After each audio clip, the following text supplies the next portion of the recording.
Praise the lord. యేసు రక్తమే జయము. మన రక్షకుడు మన విమోచకుడైన యేసుక్రీస్తు పరిశుద్ధ నామములో అందరికీ వందనాలు. చిన్న ప్రార్థన ద్వారా ఉదయకాల వాక్యధ్యానం చేసుకుందాము. పరిశుద్ధుడ మహాగణుడైన దేవ యేసయ్య, సర్వాధికారినైనా మీకే వేలాది వందనములు, కృతజ్ఞత, స్తుతి, స్తోత్రం చెల్లించుకుంటున్నాను దేవ ఉదయకాలం ప్రభు వాక్యభాగం దానిస్తుండగా వాక్యభాగం అర్థమవులు సహాయం చేసి మీ కృపను బలపరిచి మీకు మాదిరిగా మమ్మల్ని నడిపించి మీ చిత్తాన్ని మా జీవితంలో జరిగించమని చిన్న ప్రార్థన ప్రభు యేసుక్రీస్తు పరిశుద్ధ నామములో అడిగి వేడుకుంటున్నాను తండ్రి. Amen amen. మత్తయి సువార్త 12:37 నీ మాటలను బట్టి నీతిమంతుడు అని తీర్పు నొందుదువు, నీ మాటలను బట్టి అపరాధువని తీర్పు నొందుదువు. ఆమె దేవుడి వాక్య భాగం దీవించును గాక.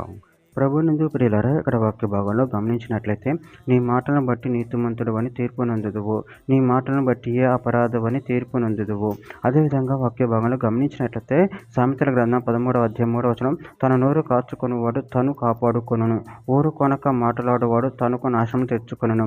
యోబు గ్రంథం 6:26 మాటలను గద్దించమని మీరు అనుకొందురా, నిరాశ గల వాని మాటలు గాలి వంటివే కదా.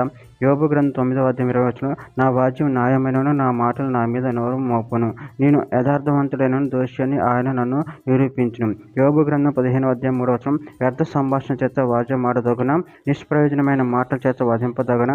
యోబు గ్రంథం 15:6 నేను కాదు, నీ మాటలు దోషమును స్థాపించుచున్నవి, నీ పెదవులే నీ మీద సాక్ష్యం పలుకుచున్నవి. సామెతల గ్రంథం 18:21 జీవ మరణం నాలుక వశము, దాని యందు ప్రీతిపడు వారు దాని ఫలము తిందురు. యాకోబు రాసిన పత్రిక 3:5 అలాగనే నాలుక కూడా చిన్న అవయవమైనను బహుగా అదిరిపడును, ఎంత కొంచెం నిప్పు ఎంత విస్తారమైన అడవిని తగలబెట్టును.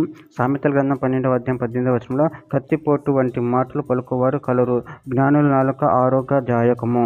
యోహాను సువార్త 15:7 నా యందు మీరును మీ యందు నా మాటలు నిలిచి ఉండిన యెడల మీకేది ఇష్టమో అడుగుడు, అది మీకు అనుగ్రహింపబడును. లూకా సువార్త 6:45 సజ్జనుడు తన హృదయం నుండి మంచి ధన నిధిలో నుండి సద్విషయములను బయటకు తెచ్చును, దుర్జనుడు చెడ్డ ధన నిధిలో నుండి దుర్విషయములను బయటకు తెచ్చును. హృదయం నిండి ఉండు దానిని బట్టి ఒకని నోరు మాటలాడును. చివరిగా ఒక మాట. యాకోబు రాసిన పత్రిక 3:2 అనేక విషయములలో మనమందరం తప్పిపోవచ్చున్నాము, ఎవడైనా మాట యందు తప్పని ఎడల అట్టి వాడు లోపం లేని వాడే, తన సర్వ శరీరమును స్వాధీనమందించుకునే శక్తి గలవాడగును. ఆమె దేవుడి వాక్య భాగం దీవించినాక చిన్న ప్రార్థన చేసుకుందాము. పరిశుద్ధుడ మహాగణుడు అయిన దేవ యేసయ్య, నాయన మీరు ఇచ్చిన వాక్యదాన్ని బట్టి ప్రభు కృతజ్ఞతలు చెల్లించుకుంటానండి. ప్రభు నా మాటలు నా నోరుము ఆ పెదవులను కాచుకొని నిన్ను మహిమపరచు గణపరచే రెండు శక్తిని వలన మాకు అనుగ్రహించి మీ ప్రేమ కృప మమ్మల్ని నిరంతరం కాచి కాపాడమని చిన్న ప్రార్థన ఇస్తున్నాము అడిగి వేడుకుంటున్నాను తండ్రి. Amen amen.